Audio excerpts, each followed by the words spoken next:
Assalamu alaikum wa rahmatullahi wa barakatuhu. En espérant que vous allez bien et que votre ramadan se passe au mieux, que là nous facilite tous à jeûner avec foi et espérance. Là, aujourd'hui, Inch'Allah ta'ala, bi'idhnillah, on va traiter justement la question qui a été posée par rapport à la définition du mot mayatima en comorien. Enfin, que veut dire le mot mayatima en comorien? Le mot mayatima en comorien, étymologiquement, il est issu de la langue arabe, qui veut dire en français orphelin. En arabe, c'est la même prononciation, mayatima. Dans la définition religieuse, il s'agit de l'enfant qui a perdu son père avant sa puberté. Il s'agit de l'enfant qui a perdu son père avant la puberté. C'est très important parce que il y a beaucoup d'incompréhension ou d'erreurs à ce niveau-là. C'est beaucoup rentrent dans la définition de mayatima, c'est-à-dire de l'orphelin. Ils disent que c'est celui qui a perdu aussi sa mère, alors que non. Une petite faïda, c'est-à-dire une chose que j'ai appris en cherchant l'étymologie de ce mot il y a quelque temps, c'est que chez les animaux, c'est le contraire. C'est-à-dire l'orphelin chez l'animal, c'est celui qui a perdu sa mère. C'est celui qui a perdu sa mère. Donc, ça c'est important à définir et à contextualiser parce qu'il y a beaucoup d'erreurs sur la compréhension de l'orphelin. Les gens ils mélangent. Celui qui après la puberté, il a perdu son père, il n'est pas considéré comme orphelin. Mais celui qui l'a perdu avant la puberté, il est considéré comme orphelin selon la définition religieuse et ce sur quoi nous nous tenons.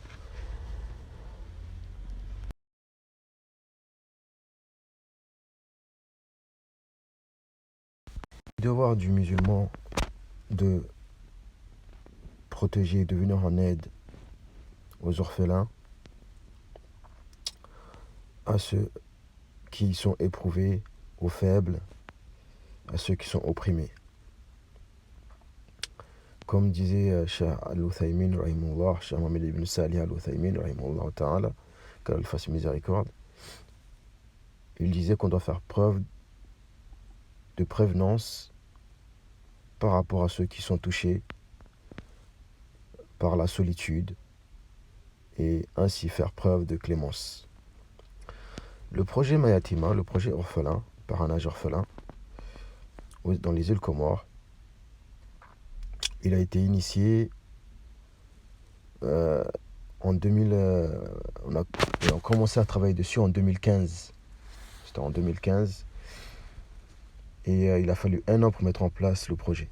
Ça peut paraître banal ou étonnant qu'un projet qui peut paraître simple a mis 1 an pour être mis en place, à peu près. Mais c'est du travail derrière. Forcément, on ne le voit pas.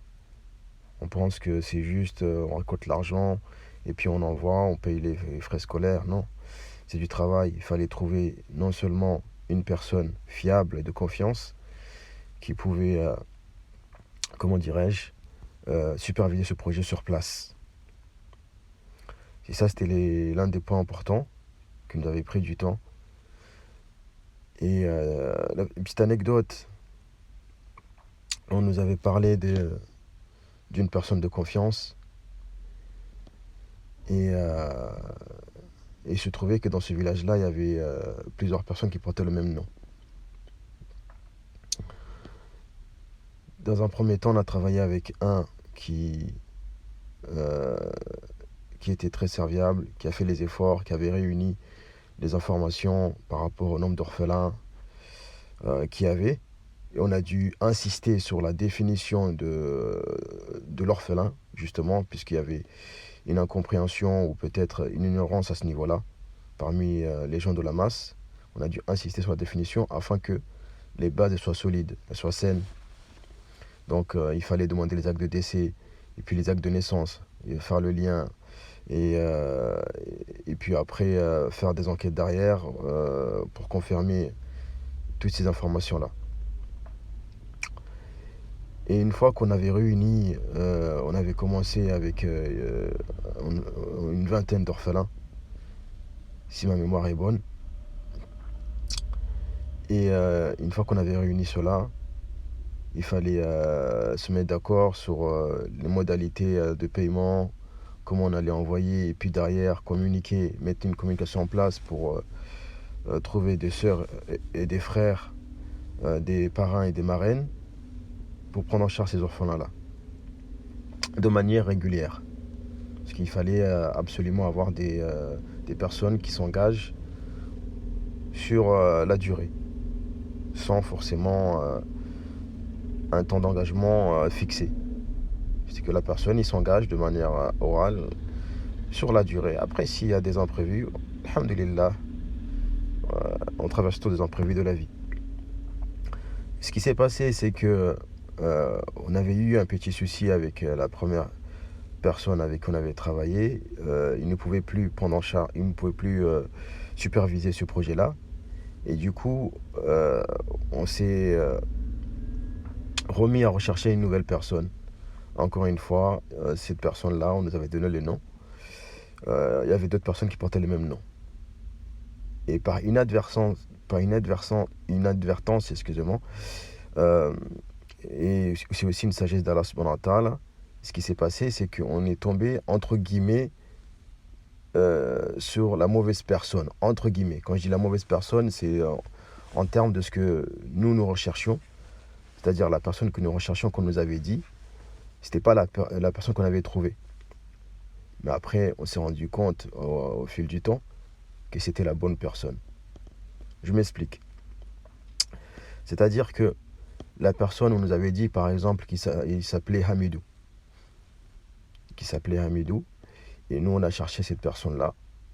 On est tombé sur une personne qui s'appelait aussi Hamidou, mais c'était pas celui-là. Mais après, on s'est rendu compte que la personne sur qui on était tombé, subhanallah, comme quoi Allah subhanahu wa ta'ala, il nous oriente vers des solutions dont on ignore. Cette personne-là, quand on est tombé sur lui et qu'on a échangé pendant des longues heures pour être sûr par rapport à la compréhension de ce que nous voulions mettre en place et se mettre d'accord, et pour savoir s'il était digne de confiance, le feeling il est passé. La relation elle a tout de suite matché et on s'est très bien entendu. Et puis on a vu par la suite que c'était quelqu'un qui était considéré dans son village par quelqu'un qui respectait les amanas, c'est-à-dire les dépôts. Si on lui confiait quelque chose, personne ne craignait que quoi que ce soit de lui. Et il était connu pour que les gens lui confient des sommes d'argent importantes ou autres. Et c'est comme ça qu'on est tombé sur notre premier contact, qui est le responsable des orphelins, et qu'on a pu mettre en place par la grâce d'Allah Azzawajal ce projet sur le long terme qui existe depuis 2016, officiellement. Et comme je vous ai dit, on avait commencé à travailler dessus en 2015. Le projet, en soi, il y a une anecdote assez touchante qui résume le projet. C'est que la première personne avec qui on avait travaillé, qui avait fait les efforts pour réunir les informations par rapport aux orphelins, par la suite, il est mort, il est décédé. Il est décédé et on a pris en charge ses enfants. On les a intégrés dans le programme. Subhanallah. Qu'Allah lui fasse miséricorde. Cela dénote et montre que aujourd'hui, on prend en charge des orphelins, mais il se peut que demain, ce soit d'autres personnes qui prennent en charge nos enfants. Et si on venait à décéder. Demandons à Allah subhanahu wa ta'ala de nous faciliter à élever nos enfants jusqu'à maturité et jusqu'à que Allah il nous facilite à les voir s'épanouir et, et avoir notre progéniture se perpétuer à travers eux. Amin. Donc, par rapport à cela, nous avons vu et traversé plusieurs maisons où on a remarqué que ces familles d'orphelins, c'était ceux qui étaient les plus isolés. Comme une famille, vous avez dû voir au début, une maison dans une campagne, en tôle, dans un endroit, entre guillemets, pas forcément en bon état. Et généralement, ils sont isolés. Ils sont isolés des autres. Quand c'est ils sont isolés des autres. Et c'est pas que les orphelins, c'est aussi une caractéristique qu'on voit aussi chez les familles qui sont, qui sont pauvres, sachant que beaucoup de gens sont dans la pauvreté. Et à travers ce projet-là aussi,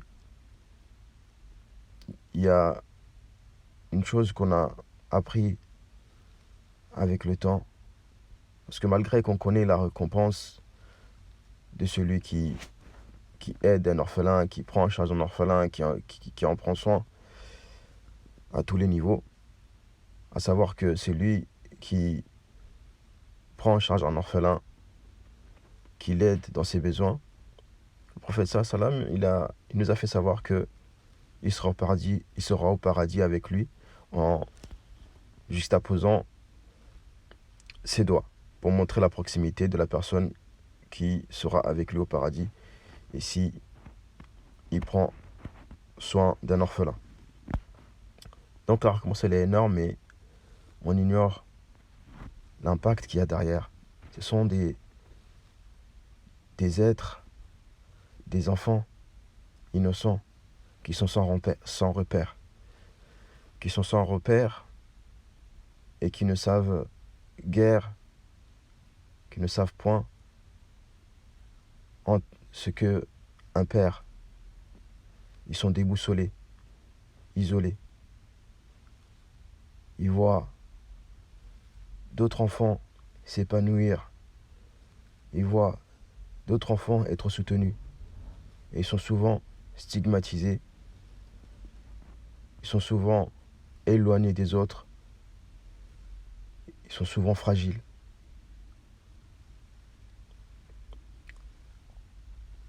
Quand on a grandi sans père, on peut peut-être prétendre comprendre un peu leurs sentiments, leurs difficultés, leur isolement, leur éloignement par rapport aux autres. Ce sont des êtres sensibles, comme tout enfant, mais encore plus des êtres fragiles, plus que d'autres enfants qui ont grandi, qui ont eu l'opportunité de vivre avec leur père. Mais à ceux qui, dès la naissance, leur père est décédé. On a eu des histoires assez émouvantes, comme l'histoire d'un père qui est parti en mer et qui n'est jamais revenu. Il y avait plusieurs histoires comme celle-ci. Il y avait aussi l'histoire du père qui est qui était malade et qui rentrait à la maison. Et la nuit même, il est décédé. Pourtant, il était soi-disant beau portant. Tout cela démontre que la vie, elle ne tient à rien. Absolument à rien. Du jour au lendemain, on peut tout perdre. Que ce soit en tant qu'enfant, en tant que père, en tant que mère. Et ce qui nous est demandé, c'est de se rappeler la mort, de faire preuve de compassion envers ceux qui ont perdu leur père et veulent leur venir en aide avec bonté, compassion, empathie, amour générosité, ne serait-ce qu'avoir un bon soupçon envers eux, avoir un bon comportement. Il n'est pas question seulement d'aide pécuniaire, parce que généralement les gens y pensent que c'est juste de l'aide pécuniaire, mais c'est de les traiter avec bienveillance, avec bienfaisance, traiter ces petites personnes-là, ces enfants, ces petits cœurs, avec toute la bienveillance du monde. Car ce sont des gens qui marchent sans repère et qui sont perdus au milieu de tout le monde. Donc, il s'agit ici de avoir la capacité de s'émouvoir, de se mettre à la place de l'autre, d'essayer de comprendre sa douleur, même si on ne comprendra jamais tant qu'on n'a pas vécu la même chose. Il s'agit ici de faire part d'une empathie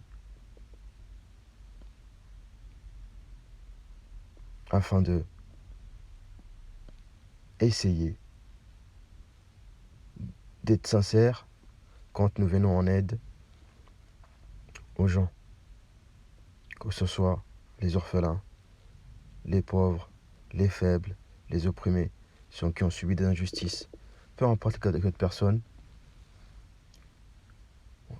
ce qui nous est demandé, c'est de faire preuve de bonté, de bienveillance, et toutes ces caractéristiques-là qui se joignent à cela, afin d'être une cause d'entraide et de bienfaisance envers les gens dans les besoins.